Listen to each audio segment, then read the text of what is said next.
Good morning. Vidyasagar science olympiad layer টুর আরও একটি মক টেস্ট ফেসবুক পেজে আপলোড করা হয়েছে। আপনারা জানেন ইতিমধ্যে লেয়ার ওয়ানের প্রভিশনাল রেজাল্ট বেরিয়েছে। প্রভিশনাল অ্যান্সার কি, ফাইনাল অ্যান্সার কি দু একদিনের মধ্যে বেরোবে। মোটামুটিভাবে অনেকেই প্রশ্ন করেছেন, কেউ 50% পেয়েছেন, কেউ 70% পেয়েছেন বলে তারা মনে করছেন। তারা কি লেয়ার টুতে চান্স পাবেন?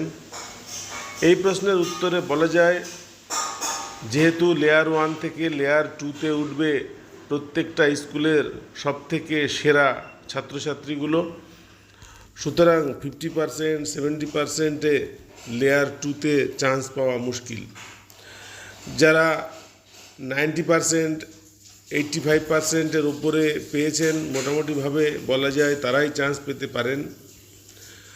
কিন্তু ফাইনাল অ্যান্সার কি প্রকাশ না হলে এটা তো বলা যাবে না কে চান্স পাবেন। ততদিন পর্যন্ত পড়াশুনো চালু রাখতে বলবো। লেয়ার টু এর কয়েকটি প্রশ্ন দিয়ে একটি মক টেস্ট বানানো হয়েছে।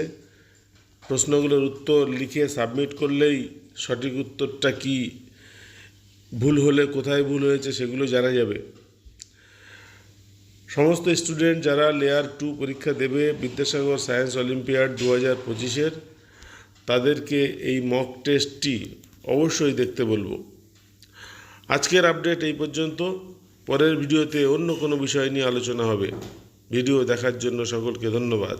নমস্কার।